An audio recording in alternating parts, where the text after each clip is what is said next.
বরিশালের যে 10টি জায়গায় আপনার অবশ্যই যাওয়া উচিত। বরিশালে ঘুরতে আসলে প্রথমে আপনার মাথায় যে প্রশ্ন আসবে তা হলো কোথায় যাব। বাংলার ভ্যানিস খ্যাত বরিশাল জেলার দর্শনীয় স্থানগুলো গুণে শেষ করা সম্ভব নয়, তবে কিছু বিখ্যাত ও দর্শনীয় স্থানে না গেলে আপনার ভ্রমণটাই বৃথা। চলুন আজ জেনে নেই বরিশালের সেরা 10টি দর্শনীয় স্থান সম্পর্কে। নাম্বার 10, দুর্গাসাগর দিঘি। দুর্গাসাগর দিঘি বরিশাল শহর থেকে মাত্র 12 কিলোমিটার দূরে স্বরূপকাঠি বরিশাল সড়কে মাধব বাসায় অবস্থিত। দুর্গাসাগর দিঘির 3 দিকে 3টি খাতলা এবং দিঘির মাঝখানে একটি টিলা বা ছোট দ্বীপ রয়েছে। স্থানীয়দের কাছে এই দুর্গাসাগর মাধব বাসার দিঘি নামেও ব্যাপক পরিচিত। চারপাশে নারিকেল, সুপারি, শিশু, মেহগনি বৃক্ষ দিয়ে ঘেরা দিঘির উত্তর পাশে একটি বড় বাঁধানো ঘাট আছে। বছরের যে কোনো সময় দুর্গাসাগর দিঘি দেখতে যাওয়া যায়, তবে শীতকালে দুর্গাসাগরের বুকে ঝাঁকিয়ে ঝাঁকিয়ে অতিথি পাখির আগমন ঘটে। সরাইল ও বালিয়া সহ প্রায় 6 প্রজাতির হাজার হাজার পাখির কলরবে চারপাশ মুখরিত থাকে। প্রায় 250 বছর পুরনো ঐতিহ্যবাহী দুর্গাসাগর দিঘির সৌন্দর্য দেখতে অসংখ্য লোকের আগমন ঘটে। দুর্গাসাগর দিঘি দেখার পাশাপাশি আশেপাশের যে জায়গাগুলো ঘুরে দেখতে পারেন তার মধ্যে উল্লেখযোগ্য হল বাইতুল আমান জামে মসজিদ, যা গুটিয়া মসজিদ নামে পরিচিত, লাকুটিয়া জমিদার বাড়ি, মাধব পাশা জমিদার বাড়ি ও শের বাংলা স্মৃতি জাদুঘর। নম্বর 9, শাপলা গ্রাম, সাতোলা। শাপলা গ্রাম সাতোলা যেন এক শাপলার রাজ্য। বিলের পানিতে ফুটে থাকা হাজারো লাল শাপলা যেন সূর্যের লাল আভাকেও হার মানায়। বরিশাল সদর থেকে সাতোলা গ্রামের দূরত্ব 7 কিলোমিটার। বরিশালের উজিরপুর উপজেলার সাতোলা গ্রামের বিলগুলো স্থানীয়দের কাছে শাপলার বিল নামে পরিচিত। এখানে কবে থেকে শাপলা ফোটা শুরু হয়েছে এই তথ্য পাওয়া না গেলেও জানা যায় এখানে লাল, সাদা আর বেগুনি এই 3 ধরনের শাপলা জন্মে, তবে লাল শাপলা সবচেয়ে বেশি দেখা যায়। সাতোলা গ্রামের প্রায় 10,000 একর জলাভূমিতে শাপলা জন্মে। শাপলা গ্রামের অধিকাংশ অধিবাসী তাই শাপলা বিপণনের সাথে যুক্ত। শাপলা গ্রাম সাতোলা থেকে সারা দেশের বিভিন্ন জায়গায় শাপলা ফুল সরবরাহ করা হয়। শাপলার ছবি তোলার জন্য ফটোগ্রাফারদের কাছে সাতোলা একটি আদর্শ জায়গা। নম্বর 8, গুটিয়া মসজিদ। গুটিয়া মসজিদ এশিয়ার অন্যতম বৃহত্তম জামে মসজিদ, যা বরিশাল বিভাগীয় উজিরপুর থানার গুটিয়া ইউনিয়নের চাঙ্গুরিয়া গ্রামে অবস্থিত। বরিশাল শহর থেকে 11 কিলোমিটার দূরে 14 একর জমির উপর বিশাল এই মসজিদটি গড়ে তোলা হয়েছে। গুটিয়া মসজিদ নামে পরিচিতি পেলেও এর নাম বাইতুল আমান। গুটিয়া মসজিদ কমপ্লেক্সের ভেতরে রয়েছে একটি মসজিদ, 1700 মিনার, 20,000 লোকের ধারণ ক্ষমতার ঈদগাহ ময়দান, একটি ডাকবাংলো, এতিমখানা, গাড়ি পার্কিং, পুকুর, লেক এবং ফুলের বাগান। মসজিদটিতে একসঙ্গে প্রায় 1500 মুসল্লি নামাজ আদায় করতে পারে এবং মসজিদটির মিনারের উচ্চতা প্রায় 193 ফুট। মসজিদটি নির্মাণে খরচ হয়েছে প্রায় 21 কোটি টাকা এবং মসজিদের নির্মাণ শৈলীতে ইউরোপ, এশিয়া এবং মধ্যপ্রাচ্যের নামকরা মসজিদের ছাপ লক্ষ্য করা যায়। মসজিদটিতে উন্নত মানের কাজ, ফ্রেম এবং বোস স্পিকার ব্যবহার করা হয়েছে। গুটিয়া মসজিদটির তত্ত্বাবধানে 30 জন কর্মচারী সর্বদা নিয়োজিত রয়েছে। এই মসজিদটিতে মহিলাদের পৃথক নামাজ আদায়ের ব্যবস্থা রাখা হয়েছে। নম্বর 7, শেরে বাংলা স্মৃতি জাদুঘর। বরিশাল জেলা থেকে 24 কিলোমিটার দূরে বানারীপাড়া উপজেলার চাকার ইউনিয়নের শেরে বাংলা একে ফজলুল হকের বসতভিটার 27 একর জায়গা জুড়ে শেরে বাংলা স্মৃতি জাদুঘর গড়ে তোলা হয়েছে। অবিভক্ত বাংলার প্রধান মুখ্যমন্ত্রী ও অবিস্মরণীয় নেতা শেরে বাংলা একে ফজলুল হক পিতার মৃত্যুর পর কলকাতা হাইকোর্টে আইন ব্যবসার উদ্দেশ্যে 1901 সালে বরিশাল আগমন করেন। আইন ব্যবসার পাশাপাশি তিনি চাকারের জমিদারিত্বের দেখাশোনা করতেন। 1983 সালে সংস্কৃতি বিষয়ক অধিদপ্তরের অধীনে শেরে বাংলা একে ফজলুল হকের ইতিহাস ও স্মৃতি নতুন প্রজন্মের কাছে তুলে ধরতে এই জাদুঘর নির্মাণ করা হয়। 5 কক্ষ বিশিষ্ট শেরে বাংলা স্মৃতি জাদুঘরে 3টি প্রদর্শনী কক্ষ, একটি অফিস কক্ষ, একটি বিশ্রামাগার ও একটি গ্রন্থাগার রয়েছে। জাদুঘরের বাম দিকে শেরে বাংলার একটি বিশাল প্রতিকৃতি এবং পাশে জীবনকর্মের সংক্ষিপ্ত ইতিহাস, সামাজিক, রাজনৈতিক ও পারিবারিক ছবি এবং পত্রপত্রিকায় প্রকাশিত শেরে বাংলা ফজলুল হকের বিভিন্ন ফিচার ও ছবি রাখা হয়েছে। শেরে বাংলা স্মৃতি জাদুঘরে আরও আছে বিরল আলোকচিত্র, ব্যবহৃত আসবাবপত্র, চিঠিপত্র এবং বিভিন্ন প্রত্নতাত্ত্বিক নিদর্শন। বর্তমানে প্রত্নতাত্ত্বিক অধিদপ্তরের অধীনে থাকা এই জাদুঘরে প্রতিদিন অসংখ্য দর্শনার্থীর আগমন ঘটে।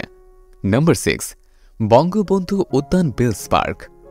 বরিশাল জেলা সদর থেকে মাত্র 4 কিলোমিটার দূরে ঐতিহাসিক বঙ্গবন্ধু উদ্যান বা বেলস পার্ক অবস্থিত। 1896 সালে জেলা ম্যাজিস্ট্রেট হিসেবে এন.টি. পিটসন বেলস বরিশালে আসেন। বেলসের শাসনামলে ব্রিটিশ রাজা পঞ্চম জর্জের আগমনকে কেন্দ্র করে কীর্তনখোলার নদীর কিনারে এই উদ্যানটি নির্মাণ করা হয়। বরিশাল শহরের উন্নয়ন, মুসলিম শিক্ষা ও জনস্বাস্থ্যে পিটসন বেলসের অবদানের স্বীকৃতিস্বরূপ তার নাম অনুসারে উদ্যানটির নাম রাখা হয় বেলস পার্ক। গাছগাছালি দিয়ে ঘেরা বঙ্গবন্ধু উদ্যানের দৈর্ঘ্য 550 ফুট ও প্রস্থ 450 ফুট। উদ্যানের চারদিকে একটি ওয়াকওয়ে, হ্যালিপ্যাড, খেলার মাঠ, বসার ছাউনি ও একটি হ্রদ রয়েছে। অতীতে বিশাল শহরের প্রধান খেলার মাঠ হিসেবে পরিচিত এই উদ্যানে বর্তমানে বৃক্ষমেলা, বাণিজ্য মেলা ও কুচকাওয়াজ ইত্যাদি বিভিন্ন সামাজিক ও সাংস্কৃতিক অনুষ্ঠানের আয়োজন করা হয়। বঙ্গবন্ধু উদ্যান থেকে কীর্তনখোলা নদীর মনোরম প্রাকৃতিক দৃশ্য ও সন্ধ্যার পর সবুজ ঘাসের উপর বর্ণিল আলোর ঝালকানিতে খুবই মনোমুগ্ধকর পরিবেশ হয়। বরিশাল জেলার স্থানীয়দের কাছে মর্নিং ওয়াক ও জগিংয়ের জন্য বেলস পার্ক অধিক জনপ্রিয়।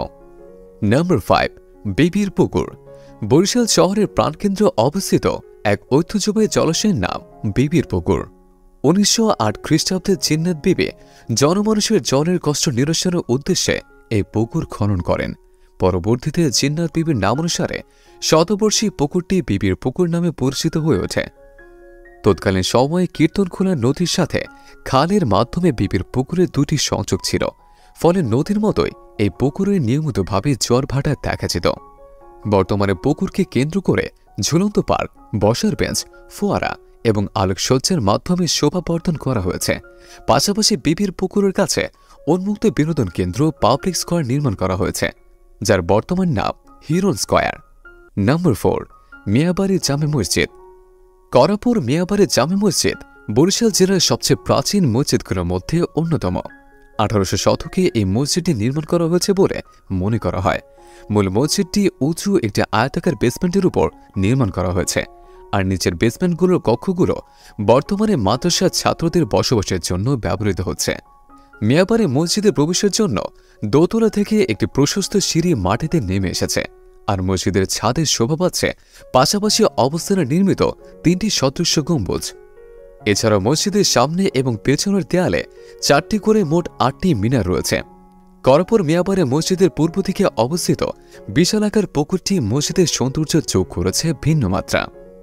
Number 3, Oxford mission. Oxford mission church প্রাচ্যের ভ্যানিসখ্যাত বরিশাল বিভাগের বগুড়াগামী রোডে অবস্থিত। বাংলাদেশের অন্যতম শৈল্পিক গির্জা স্থাপত্যের নিদর্শন অক্সফোর্ড মিশন চার্চকে এশিয়ার দ্বিতীয় বৃহত্তম চার্চ হিসেবে গণ্য করা হয়। সিস্টার এরিথের নকশায় 1903 সালে গির্জাটির নির্মাণ কাজ শুরু হয়। ফাদার স্ট্রং এর নির্দেশনায় 1907 সালে এর কাজ শেষ হয়। অক্সফোর্ড মিশন চার্চটি দেখতে একতলা হলেও উচ্চতায় এটি 5তলা ভবনের সমান। আকর্ষণীয় এই গির্জাটি গ্রিক স্থাপত্য শৈলীর অনুকরণে নির্মিত হয়েছে। প্রাচীর পেরিয়ে ভেতরে ঢুকলে একে একে চোখে পড়ে সবুজ ঘাসের মাঠ, খেলার মাঠ, পুকুর, অক্সফোর্ড মিশন প্রাইমারি স্কুল ও হাই স্কুল, লাইব্রেরি, হাসপাতাল, ছাত্রছাত্রী হোস্টেল, ফুলের বাগান এবং নানা প্রজাতির ঔষধি গাছ। প্রায় 35 একর জমির একাংশে নির্মিত অক্সফোর্ড মিশন চার্চের ভেতরে রয়েছে কাঁচ খোদাই করা নকশা এবং মার্বেল পাথরের মেঝ। অক্সফোর্ড মিশন চার্চে আছে আকর্ষণীয় একটি ঘণ্টা, যা এশিয়ার মধ্যে সবচেয়ে বড় ঘণ্টা হিসেবে মানা হয়। প্রতিদিন 7 বার এই ঘণ্টাটি বাঁচানো হয়ে থাকে। অনুমতি নিয়ে সহজে অক্সফোর্ড মিশন চার্চটি ঘুরে দেখার সুযোগ রয়েছে। সকাল থেকে বিকাল 4টা পর্যন্ত এখানে আগত দর্শনার্থীদের জন্য চার্চটি খোলা থাকে। নাম্বার 2, লাকুটিয়া জমিদার বাড়ি। লাকুটিয়া জমিদার বাড়ি দেখতে যেতে হবে বরিশাল শহর থেকে 8 কিলোমিটার উত্তরে অবস্থিত লাকুটিয়া গ্রামে। 1700 সালে রাজতন্ত্র রায়ের হাত ধরে ইট পাথর আর সুরকি কাঁথুনিতে ইতিহাসের জায়গা করে নিয়েছে 400 বছর পুরনো লাকুটিয়া জমিদার বাড়ি। এখানে রয়েছে দৃষ্টিনন্দন একটি মঠ, সুবিশাল দিঘি, মাঠ এবং কারুকার্য মণ্ডিত জমিদার বাড়ি।